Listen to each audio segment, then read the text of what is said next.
Good morning. നമ്മളിന്ന് ഒരു പിന്നെടുത്തിട്ടൊരു I D active ആകുന്നതാണ് നമ്മളിന്ന് ഷെയർ ചെയ്യുന്നത്. അപ്പോൾ ഒരു ഐ ഡി ആക്റ്റീവായ ഒരു ഐ ഡിയിൽ ലോഗിൻ ചെയ്യുക. നിങ്ങളുടെ സ്വന്തം ഐ ഡിയിലാണെങ്കിൽ സ്വന്തം ഐ ഡിയിൽ ലോഗിൻ ചെയ്യുക.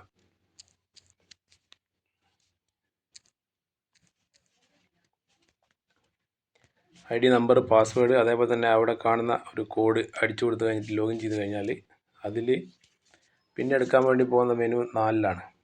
4-ൽ ആണ്. എന്ന് പറയുന്ന ഈ മെനു ക്ലിക്ക് ചെയ്യുമ്പോൾ ഇതുപോലത്തെ ഒരു സ്ക്രീൻ വരും. ഇവിടെ ഓൾറെഡി ലോഗിൻ ചെയ്ത ഐ ഡി ഡീറ്റെയിൽസും കാര്യങ്ങളൊക്കെ കാണും. ഇതിൽ പുതിയ ഐ ഡി, റെഡ് ആയിട്ടുള്ള ഐ ഡിയിൽ എന്ത് ചെയ്യാൻ പറ്റില്ല, പിന്നെടുക്കാൻ പറ്റില്ല. ആക്റ്റീവായ ഐ ഡിയിൽ മാത്രമേ പിന്നെടുക്കാൻ പറ്റൂ. അതുകൊണ്ട് തന്നെ നമ്മൾ ഇവിടെ സെലക്ട് എന്നുള്ള ഓപ്ഷനിൽ ഫസ്റ്റിലത്തെ only online net banking, IMPS, NEFT, RTGS എന്നുള്ളത് മാത്രം ക്ലിക്ക് ചെയ്യുക. ബാക്കിയൊക്കെ കണ്ടീഷൻസ് ആണ്. തൊട്ട് താഴെ ടോട്ടൽ എമൗണ്ട്, ഏത് എമൗണ്ടാണോ നമ്മൾ ട്രാൻസ്ഫർ ചെയ്തത് ആ എമൗണ്ട് എന്ത് ചെയ്യുക, അതിലേക്ക് കറക്റ്റായിട്ട് ടൈപ്പ് ചെയ്ത് കൊടുക്കുക.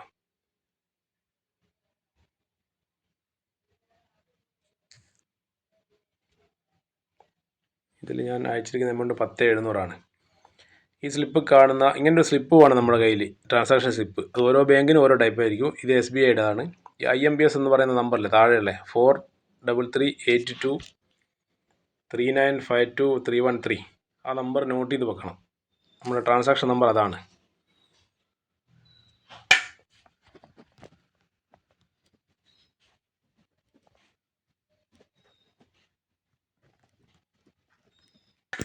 പിന്നെ ട്രാൻസാക്ഷൻ ടൈമും ട്രാൻസാക്ഷൻ ഏത് ബാങ്കിൽ നിന്നാണ് ചെയ്തതെന്നുള്ളത് അതും എന്ത് ചെയ്യുക, കറക്റ്റായിട്ട് നോട്ട് ചെയ്ത് വെക്കുക. അപ്പോൾ ഞാനിവിടെ ട്രാൻസാക്ഷൻ എമൗണ്ട് 10,700 അത് ഞാനിവിടെ ടൈപ്പ് ചെയ്യുകയാണ്. ഒരു പ്രീമിയം പ്രൊഡക്റ്റിൻ്റെ പിന്നാണ് നമ്മൾ എടുക്കുന്നത്. അത് ട്രാൻസ്ഫർ ചെയ്തത് കമ്പനിയുടെ ഏത് ബാങ്കിലേക്കാണെന്നുള്ളത്. അപ്പോൾ ഈ രണ്ടാമത്തെ HDFC ബാങ്കിലേക്കാണ് നമ്മൾ ട്രാൻസ്ഫർ ചെയ്തത്. അത് ക്ലിക്ക് ചെയ്യുന്നു. തൊട്ട് താഴെ നേരത്തെ പറഞ്ഞ ആ UTR നമ്പർ നമ്മൾ ടൈപ്പ് ചെയ്യുക. 433, ഇത് തെറ്റിപ്പോകാൻ പാടില്ല, 82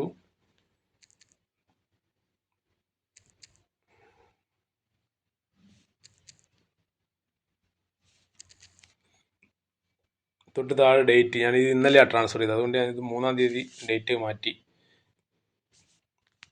ആക്ച്വൽ ടൈമിങ് ഇന്നലെ അതൊരു 11 മണിക്കാണ് ചെയ്തതെങ്കിൽ 11 PM എന്ന് ടൈപ്പ് ചെയ്യുന്നു.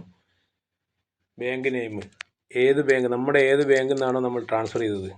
ഞാനിത് ട്രാൻസ്ഫർ ചെയ്തത് SBI, അതേപോലെ തന്നെ SBIൻ്റെ ഏത് ബ്രാഞ്ചാണ്, മലപ്പുറം. നിങ്ങൾ ഏതാണോ ബ്രാഞ്ച് അതാണ് സെലക്ട് ചെയ്യേണ്ടത്. തൊട്ട് താഴെ ചൂസ് ഫയൽ എന്നൊരു ഓപ്ഷൻ കാണും. അവിടെ എന്ത് ചെയ്യുക, ഇതിൻ്റെ സപ്പോർട്ട് ഡോക്യുമെൻറ്റ്സ്, നിങ്ങൾ കമ്പനിയിലേക്ക് പൈസ അടച്ച ആ സ്ലിപ്പില്ലേ അത് അവിടെ അറ്റാച്ച് ചെയ്യണം. ചൂസ് ഫയൽ ക്ലിക്ക് ചെയ്യുക. അതായത് നമ്മുടെ ഫോണിൻ്റെ ഗാലറിയിലേക്ക് പോകും. അവിടെ ഓൾറെഡി നമ്മൾ സേവ് ചെയ്തിരിക്കുന്ന ആ ഒരു സ്ലിപ്പ് അറ്റാച്ച് ചെയ്യുന്നു. തൊട്ട് താഴെ ഞാൻ ഒരു റെഫറൻസ് ആരതാണെന്നുള്ളത് ടൈപ്പ് ചെയ്ത് കൊടുക്കുക. അത് കമ്പൽസറി അല്ല. തൊട്ട് താഴെ ഏത് പ്രൊഡക്റ്റാണ് നമുക്ക് വേണ്ടത്, ഏത് പ്രൊഡക്റ്റിൻ്റെ പിന്നാണ് നമ്മൾ എടുക്കുന്നതെന്നുള്ളത് പറഞ്ഞു കൊടുക്കുന്ന ഒരു മെനുവാണിത്. എന്ന് വെച്ചാൽ നമ്മൾ ഇൻവെൻട്രി ഡീറ്റെയിൽസ് സെലക്ട് ചെയ്യുന്നത്. അതിൽ നമ്മൾ ID ആക്റ്റീവ് ആക്കാൻ വേണ്ടി എടുക്കുന്നതുകൊണ്ട് ഫസ്റ്റ് പർച്ചേസ് എന്നുള്ള ഈ ഒരു ഓപ്ഷൻ ക്ലിക്ക് ചെയ്യുന്നു. രണ്ടാമത്തെ ഒരു പോയിന്റിൽ ബയോമാഗ്നറ്റിക് മാട്രസ് പ്രോഡക്റ്റ് സെലക്ട് ചെയ്യുന്നു. നമുക്ക് ഒരുപാട് കാറ്റഗറി ഉണ്ട് പ്രൊഡക്റ്റുകൾ. അപ്പോൾ മാഗ്നറ്റിക് മാട്രസ് ആണെങ്കിൽ ഈ ഫസ്റ്റ് കാറ്റഗറിയിൽ ഉണ്ടാവും, അത് ഞാൻ ക്ലിക്ക് ചെയ്യുന്നു. തൊട്ട് താഴെ പ്രൊഡക്റ്റ് ഏതൊക്കെയാണെന്നുള്ള കറക്റ്റ് കാണിച്ചു തരും. പ്രൊഡക്റ്റിൻ്റെ പ്രൈസും PV ഉണ്ടാവും. അപ്പോൾ എന്നെ സംബന്ധിച്ചിട്ട് ഈ 10,700 super premium special product 50 PV ആണ് വേണ്ടത്. അപ്പോൾ ഞാനിതിൽ 1, 2, 3, 4, 5-ാമത്തെ സ്ക്രീനിൽ കാണുന്ന 5-ാമത്തെ ഈ ഒരു പ്രൊഡക്റ്റിൻ്റെ ഇവിടെ ടിക്ക് ചെയ്യാണ്. അതവിടെ സെലക്റ്റായി. ഓട്ടോമാറ്റിക്കായിട്ട് അതിൻ്റെ പ്രൈസ് അവിടെ വന്നു. തൊട്ടടുത്ത കോളത്തിൽ നമ്മൾ ക്വാണ്ടിറ്റി മേലുള്ള ഇട്ട് കൊടുക്കണം. ഞാനിപ്പോൾ ഒരു പ്രൊഡക്റ്റിന് വേണ്ടിയാണ് എന്ത് ചെയ്തത്, പൈസ അടച്ചത്. പിന്നീട് ഏഡ് ബട്ടൺ കൊടുക്കുക. ഏഡ് ബട്ടൺ ക്ലിക്ക് ചെയ്യുമ്പോൾ ഇതേപോലെ എന്ത് ചെയ്തു, ആ ഒരു എമൗണ്ട് അവിടെ, ആ ഒരു ഇൻവെൻട്രി അല്ലെങ്കിൽ ആ ഒരു ഐറ്റം അവിടെ സെലക്റ്റായി 1-ാം നമ്പർ റോയിൽ കാണുന്നില്ല. ഒന്ന് കൂടുതൽ പിന്നെടുക്കണമെങ്കിൽ ഇതേ പ്രോസസ്സ് തന്നെ വീണ്ടും റിപ്പീറ്റ് ചെയ്താൽ മതി. ക്യാഷ് ഏതാണോ ക്യാഷ് അടച്ചത് ആ അടച്ച ക്യാഷ് എത്രയാണെന്നുള്ളത് കറക്റ്റ് ഇവിടെ മെൻഷൻ ചെയ്ത് കൊടുക്കാൻ പറ്റണം. പിന്നീടുള്ളത് അവിടെ ഒരു ക്യാപ്ഷൻ അടിച്ചു കൊടുക്കുക എന്നുള്ളതാണ്. അത് അടിച്ചു കൊടുക്കുക എന്ന് വെച്ചാൽ TZL, അത് അടിച്ചു കൊടുത്തു കഴിഞ്ഞാൽ സേവ് കൊടുക്കുക. സേവ് കൊടുത്താൽ ഇങ്ങനെ ഒരു മെസ്സേജ് വരും നിങ്ങൾക്ക്. Your request has been submitted successfully. അപ്പോൾ വീണ്ടും നമ്മൾ എന്ത് ചെയ്യുക, മെനു വീണ്ടും പോവുക. 4ാമത്തെ മെനുവിൽ തന്നെ ഇപ്പോൾ നമ്മൾ പ്രൊഡക്റ്റിൻ്റെ പിന്നെടുത്തു, പക്ഷേ പിന്നെ ഒരു ഐ ഡിയിലേക്ക് ആക്ടിവേറ്റ് ചെയ്യപ്പെട്ടിട്ടില്ല. നമുക്കൊരു പ്രൊഡക്റ്റിൻ്റെ പിന്ന് കിട്ടിയെന്നേ ഉള്ളൂ. അപ്പോൾ പിന്ന് കാണാൻ 2ാമത്തെ ബി എന്നുള്ള മെനു, വ്യൂ അൺയൂസ്ഡ് പിന്ന്, ഇവിടെ കണ്ടോ 10700 പിന്ന്, ക്ലിക്ക് ടു ആക്ടിവേറ്റ്, അവിടെ ക്ലിക്ക് ചെയ്യുക ഈ റെഡ് കളറിൽ. ഈ ഒരു പ്രോസസ്സാണ് നമ്മൾ ഒരു ഐ ഡി ആക്റ്റീവ് ആക്കാൻ വേണ്ടി ചെയ്യുന്നത്. ഇപ്പോൾ ജസ്റ്റ് അവിടെ ക്ലിക്ക് ചെയ്യുന്നു, ഇങ്ങനെ ഒരു സ്ക്രീന് വരും. ഏത് ഐ ഡിയിലാണ് ആക്റ്റീവ് ആക്കേണ്ടത് ആ ഐ ഡി ആണ് എന്ത് ചെയ്യേണ്ടത്, ഇവിടെ ടൈപ്പ് ചെയ്ത് കൊടുക്കേണ്ടത്. ഞാനിപ്പം 9680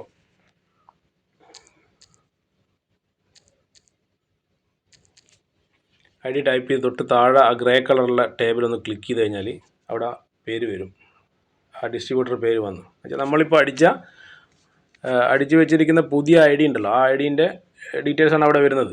ഈ ഐ ഡിയാണ് നമ്മൾ ഗ്രീൻ ആക്കാൻ പോകുന്നത്. അപ്പോൾ അവിടെ തൊട്ട് താഴെ പ്രൊഡക്റ്റ് വന്നു, അവിടെ ടു പിക്കപ്പ് സെൻറ്റർ എന്നുണ്ട്, ടു ഇ ബൈറ്റോറിയം അഡ്മിൻ എന്നുണ്ട്. നമ്മൾ പിക്കപ്പ് സെൻറ്റർ എന്നാണ് എടുക്കുന്നതെങ്കിൽ ടു പിക്കപ്പ് സെൻറ്റർ ക്ലിക്ക് ചെയ്യുന്നു, തൊട്ട് താഴെ പിക്കപ്പ് സെൻറ്റർ ഐ ഡി അവിടെ ടൈപ്പ് ചെയ്ത് കൊടുക്കുന്നു.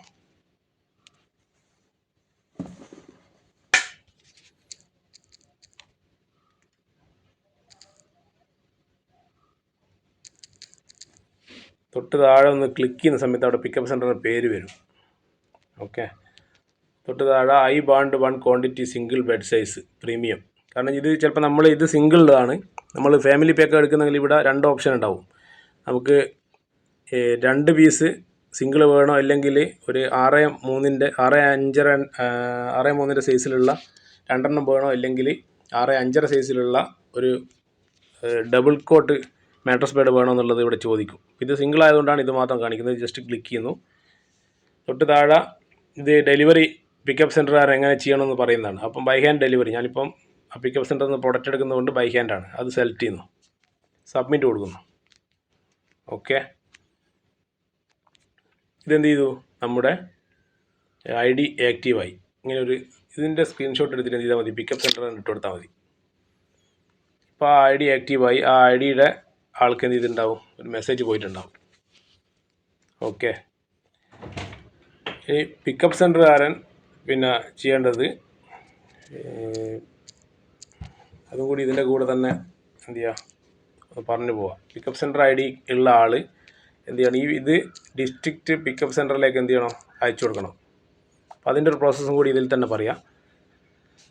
അതിൻ്റെ മെനു വരുന്നത് 20ാമത്തെ മെനു ആണ്. 20ൽ നമുക്ക് പിന്നെ ഏതെങ്കിലും വന്നിട്ടുണ്ടോ എന്ന് നോക്കുന്നത് എന്നുള്ള മെനു ഇല്ലേ, ഈ യെല്ലോ കളറിലെ ടാബ്, അതിൽ നിന്ന് ക്ലിക്ക് ചെയ്ത് കഴിഞ്ഞാൽ നമുക്ക് അവൈലബിൾ ആയിട്ടുള്ള പിന്ന്, പല ആൾക്കാർ അയച്ച പിന്നുണ്ടാവും, അത് അവിടെ കാണും. ഇപ്പോൾ അവിടെ ഒരു പെൻഡിങ് പിന്ന് കിടക്കുന്നുണ്ട് അല്ലേ, കണ്ടില്ലേ? നേരത്തെ ഐ ഡി ആക്റ്റീവ് ആക്കിയ ആ ഐ ഡിക്കുള്ള പിന്നാണിത്. ഒരു ക്വാണ്ടിറ്റി 10700 ഉണ്ട്. അത് എനിക്ക് എന്ത് ചെയ്യണം, എൻ്റെ ഡിസ്ട്രിക്റ്റ് പിക്കപ്പ് സെൻറ്ററിലേക്ക് സെൻഡ് ചെയ്യണം. എനിക്കൊരു പ്രൊഡക്റ്റ് കിട്ടണമല്ലോ. അപ്പോൾ ഞാൻ എന്ത് ചെയ്യണം, 20ൽ കെ എന്ന് പറയുന്ന മെനുവിലേക്ക് പോവാം. ഈ കെ എന്നുള്ള മെനുവിൽ ക്ലിക്ക് ചെയ്ത് കഴിഞ്ഞാൽ ഇവിടെ സെലക്ട് ചെയ്യാൻ ടു ഡിസ്ട്രിക്റ്റ് അല്ലെങ്കിൽ ഇ ബൈറ്റർ അഡ്മിൻ. അപ്പം ഡിസ്ട്രിക്റ്റിലാണ് എടുക്കുന്നതെങ്കിൽ അത് ക്ലിക്ക് ചെയ്യുക, തൊട്ട് താഴെ ഡിസ്ട്രിക്റ്റ് പിക്കപ്പ് സെൻറ്ററിൻ്റെ ഐ ഡി നമ്പർ കൊടുക്കുക.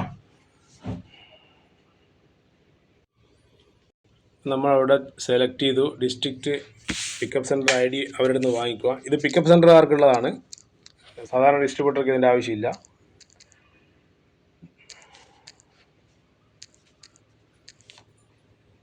അത് ക്ലിക്ക് ചെയ്യുന്നു, അവിടെ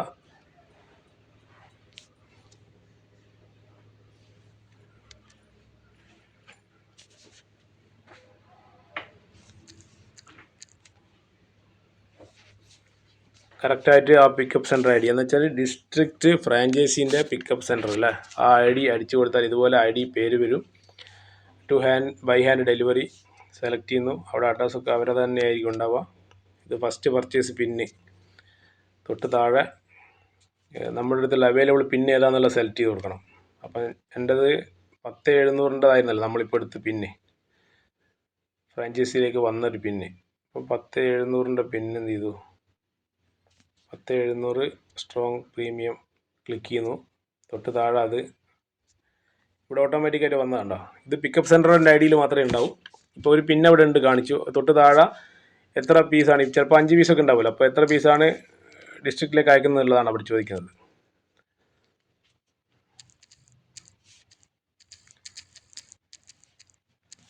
അത് നിങ്ങൾക്ക് എന്ത് വേണമെങ്കിലും അവിടെ എന്ത് ചെയ്യുക റിമാർക്സ് കൊടുക്കാൻ പറ്റും. അതിന് ശേഷം എന്ത് ചെയ്യുക, ഈ ക്യാപ്ഷ ഒന്ന് റിഫ്രഷ് ചെയ്തതിന് ശേഷം YX34K സെലക്ട് ചെയ്യുക. അപ്പോൾ എന്ത് ചെയ്തു, പിക്കപ്പ് സെൻറ്ററിൽ നിന്ന് നമ്മുടെ ഡിസ്ട്രിക്റ്റിലേക്ക് എന്ത് ചെയ്തു, ഈ പിന്ന് പോയി. ഇനി ആ പിന്ന് പോയത് നമുക്ക് എന്ത് ചെയ്യണം, ആ ഡിസ്ട്രിക്റ്റ് ഫ്രാഞ്ചൈസീൻ്റെ ആൾക്ക് വാട്സപ്പ് ചെയ്ത് കൊടുക്കണ്ടേ, അവരോട് പറഞ്ഞു കൊടുക്കണ്ടേ ഞാൻ ഇങ്ങനെ അയച്ചിട്ടുണ്ട്, എനിക്കൊരു പ്രൊഡക്റ്റ് വരണം. അതിന് JK ആണ് നമ്മൾ നേരത്തെ പിന്നെ അയച്ചത്, L അതിൻ്റെ റിപ്പോർട്ട് കിട്ടും. അപ്പോൾ ഫോണിലാണ് എടുക്കുന്നതെങ്കിൽ എന്ത് ചെയ്യുക, ഇതുപോലെ റിപ്പോർട്ട് കിട്ടും. അപ്പോൾ ഫോണൊന്ന് എന്ത് ചെയ്യുക, നേരെ തിരിച്ചു പിടിക്കുക. ആ സമയത്ത് ഇത് ഫുള്ളായിട്ട് കാണാൻ പറ്റും. ഇപ്പോൾ സ്ക്രീനിൽ കാണുന്ന പോലെ ഇവിടെ എന്ത് ചെയ്തിട്ടുണ്ട്, മുഹമ്മദ് ഞാൻ അയച്ചിട്ടുണ്ട് 10,700 ക്വാണ്ടിറ്റി വരെ കാണുന്നുണ്ട്. അപ്പോൾ ഇതിൻ്റെ സ്ക്രീൻഷോട്ട് എന്ത് ചെയ്യുക, എടുത്ത് നോക്കുക. ഓക്കെ, സ്ക്രീൻഷോട്ട് എടുത്തിട്ട് എന്ത് ചെയ്യുകയെന്ന് വെച്ചാൽ നമ്മൾ വാട്സപ്പ് ചെയ്യുന്ന സമയത്ത് ഏത് പിക്കപ്പ് സെൻറ്ററിൻ്റെ ID ഒക്കെ നിങ്ങളുടെ അടുത്തുണ്ടാവും. അപ്പോൾ ഞാനത് എന്ത് ചെയ്യുക, പിക്കപ്പ് സെൻറ്ററിലേക്ക് അയച്ചു കൊടുക്കുകയാണ്.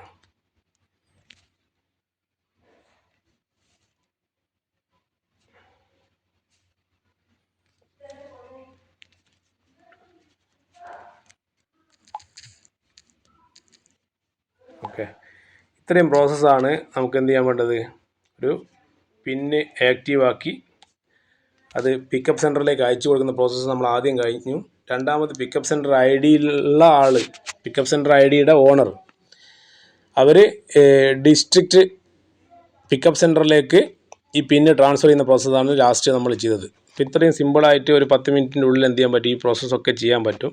ഇത് എന്തെങ്കിലും ഡൗട്ട് ഉണ്ടെങ്കിൽ കോൺടാക്ട് ചെയ്യുക, അല്ലെങ്കിൽ സ്വയം ഒന്ന് ചെയ്ത് നോക്കുക. Okay, wish you all the best.